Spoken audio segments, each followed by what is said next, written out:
topic. Yeah. And this time, we're going to explore a topic that might sound a little out there. It is a little wild. Yeah, it's going to sound a little wild, but Mhm. stick with us. I think you'll find it pretty thought-provoking.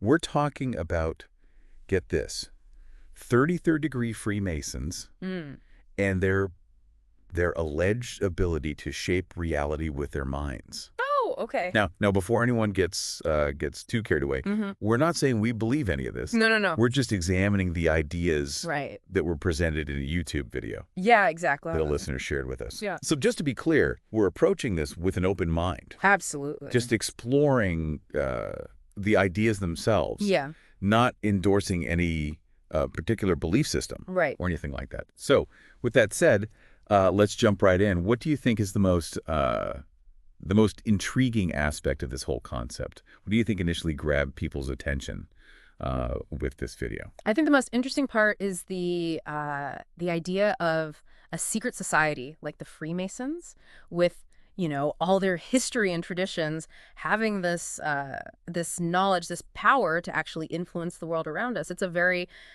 powerful image, and it's a very attractive concept. Yeah, and the video really plays into that. Oh, yeah. Right from the get-go, it starts dropping names like Henry Ford. Oh, wow.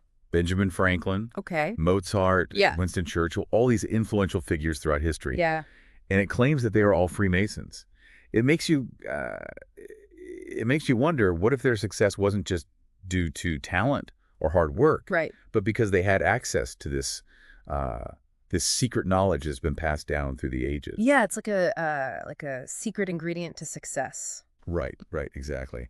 And to understand these claims, we need to look at Manley P. Hall, who the video mentions quite a bit. Yeah, he's kind of a key figure here. Yeah, he's a 33rd degree Freemason himself. Oh, wow. Okay.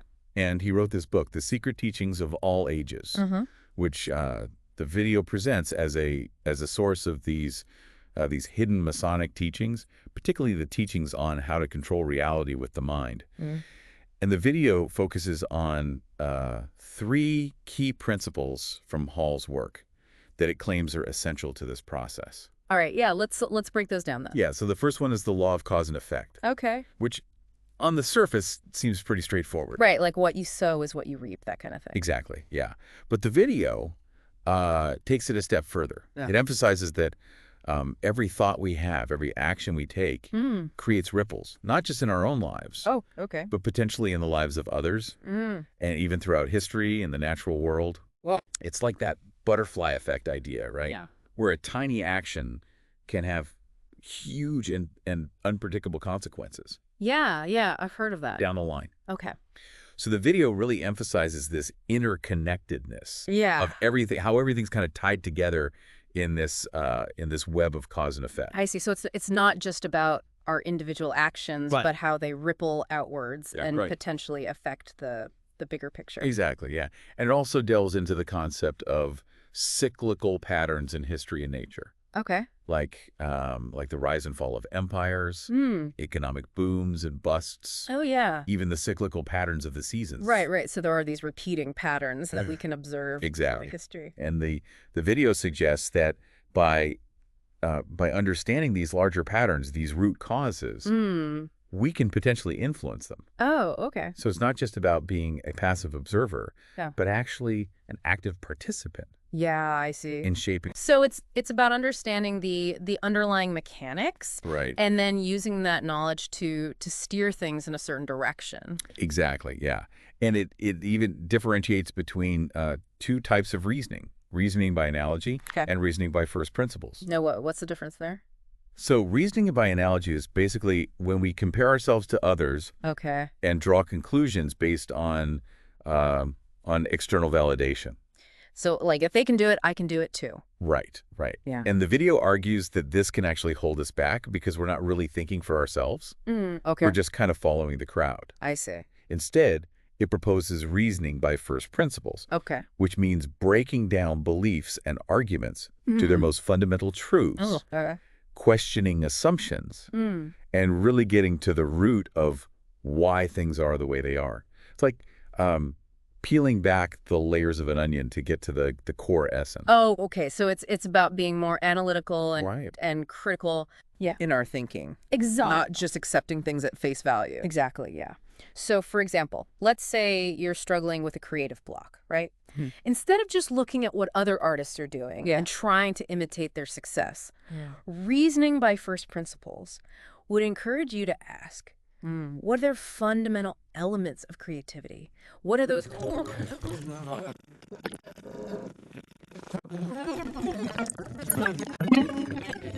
Right.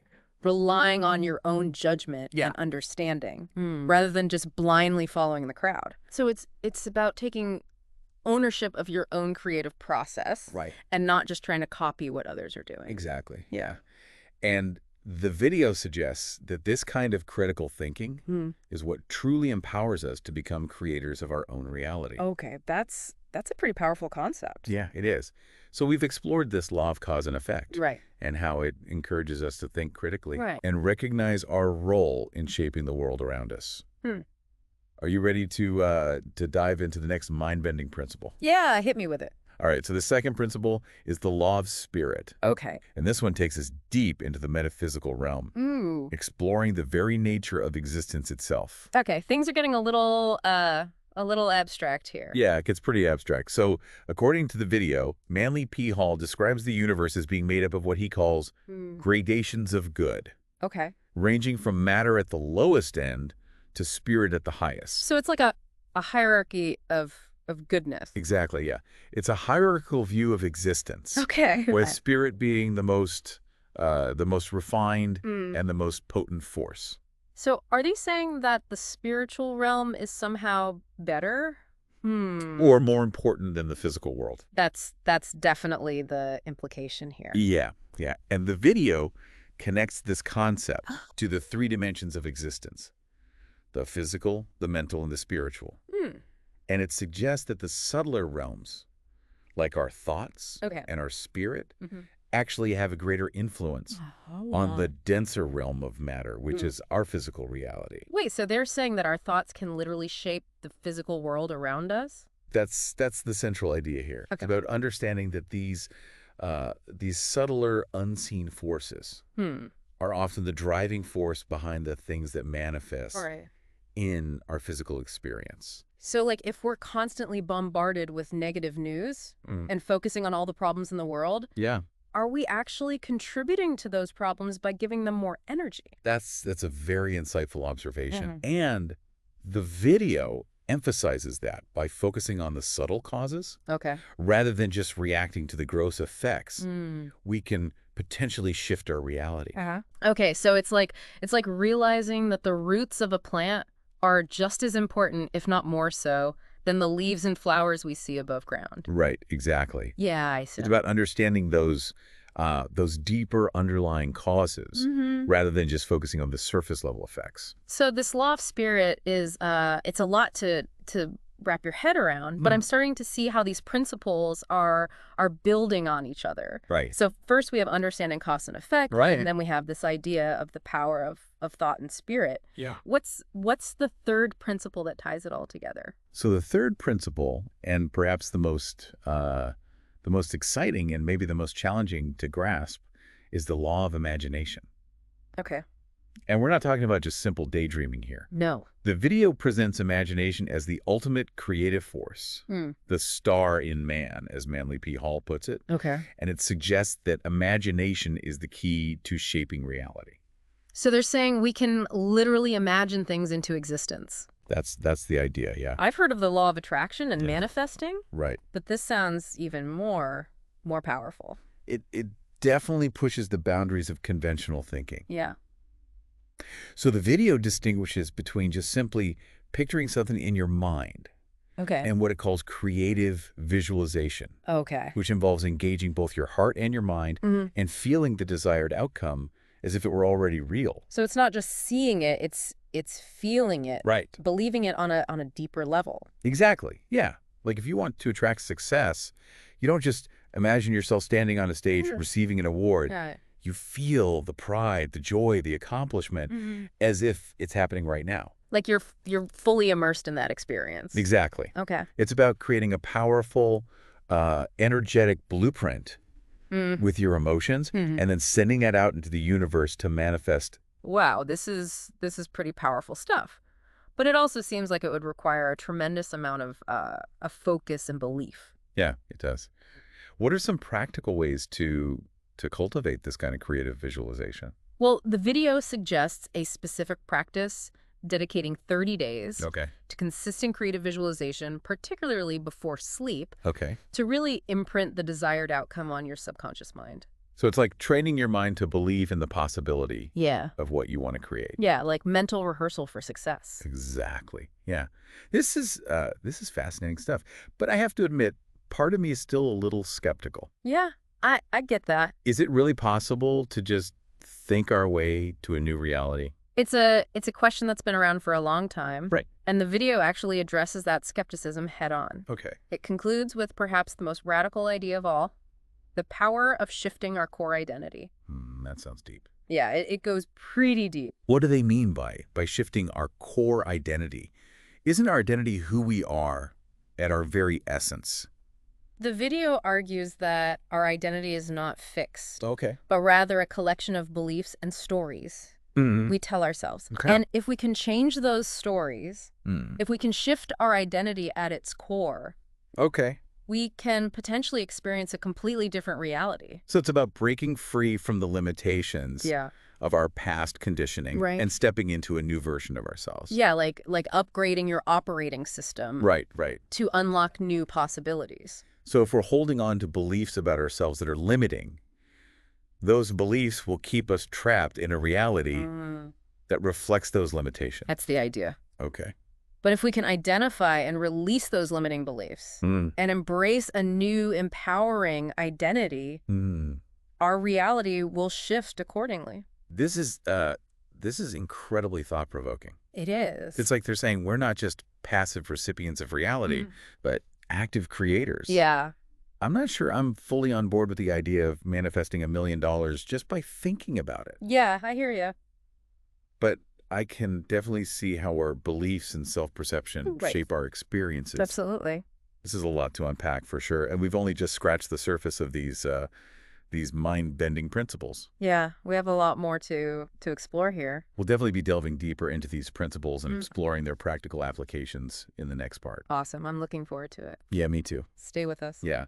You know, it's interesting how these ideas from Manley P. Hall, specifically these three principles, the law of cause and effect, the law of spirit, the law of imagination, how they resonate with so many different spiritual and philosophical traditions throughout history. It's like there are these universal truths that keep popping up, just dressed in different clothes. Yeah. Depending on the time and culture. Makes you wonder if there's something fundamental there that transcends any specific belief system. It really does. Yeah, it's like they're tapping into some deeper truth about reality and how we experience it. And I think that's what makes this topic so fascinating to people. Yeah, it's that human desire to understand the nature of reality and our place in it. Exactly. And whether or not we believe in secret societies or ancient wisdom or any of that, these principles can still offer valuable insights into how our minds work and how we create our experiences. I think that's a great point. Take the law of cause and effect, for example.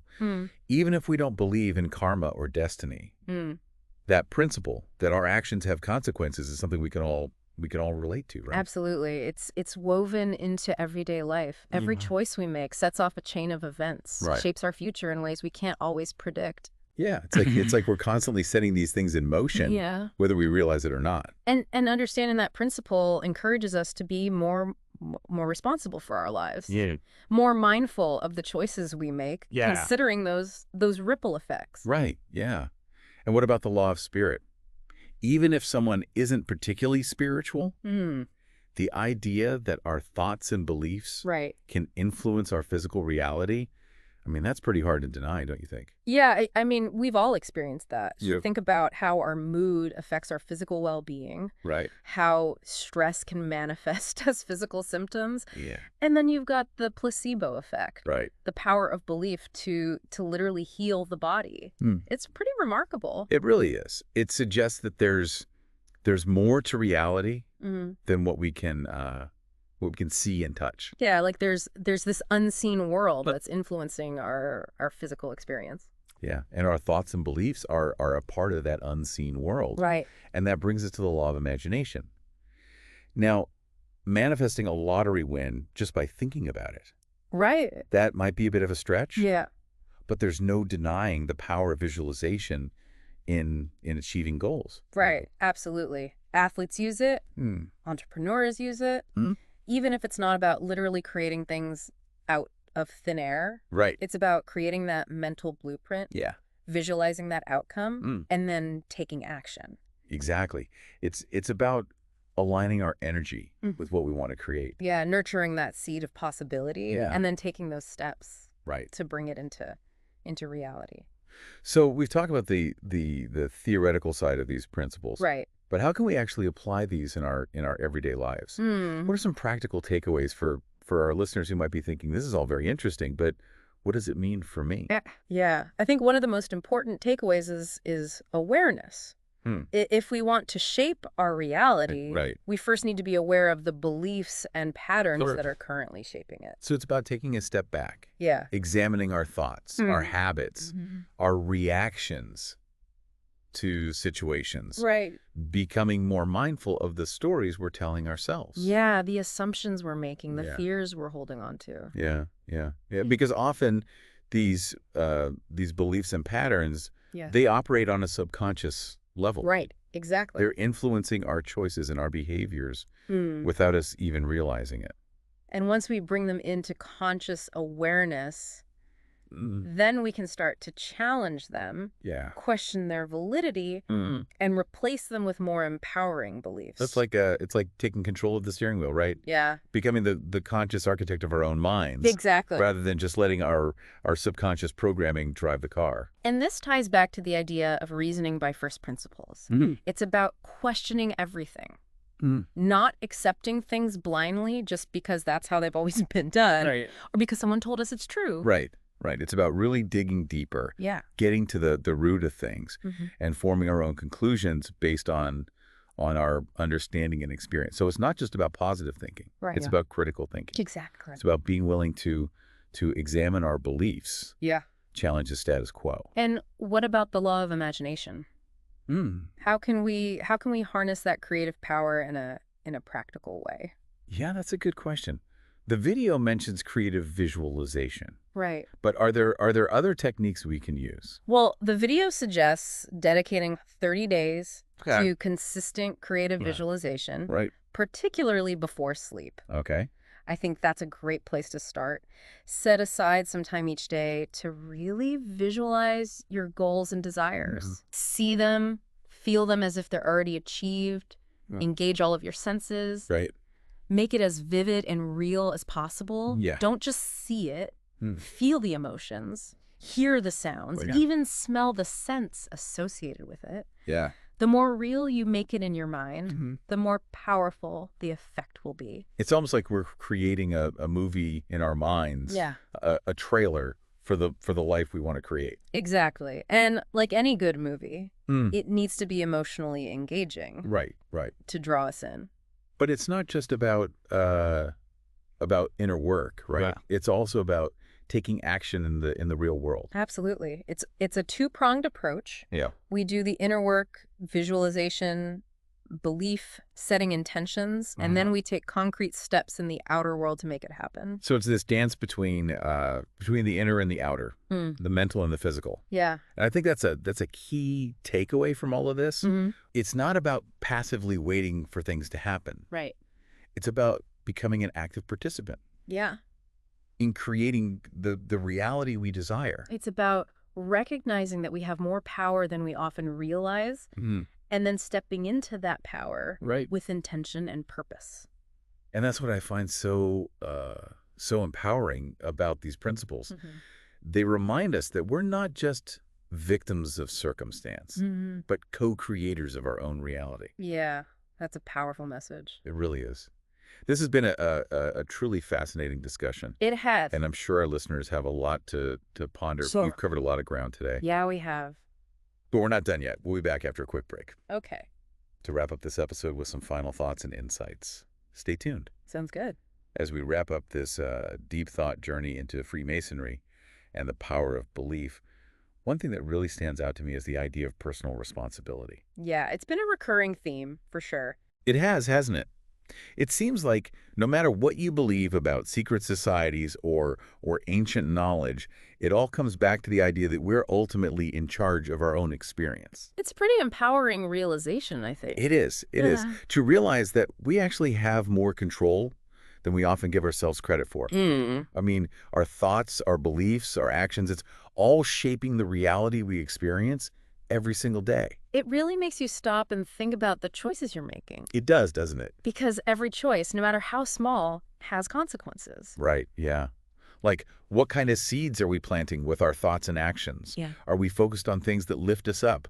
Or are we stuck in these negative patterns that just keep us feeling drained and uninspired? We have a choice, you know? We can choose to focus on the things that empower us. Or we can get bogged down in the things that hold us back. And that reminds me of what the video said about shifting our core identity. Yeah, that's a pretty radical concept. It is, isn't it? To think that we can actually change who we are at our very core. It challenges the idea that we're just stuck with the personality we were born with. Yeah, like we have the power to rewrite our own story. Right. If our identity is basically a story we tell ourselves, then we can choose to tell a different story, one that's more empowering, more aligned with who we want to be. It's like we're not just characters in a play, but we're also the authors. Exactly. We have the power to change the script. So it's not just about changing our thoughts or behaviors. It's about going deeper. Right. Challenging those fundamental beliefs about who we are and what's possible for us. And that can be scary, for sure. It can be, yeah.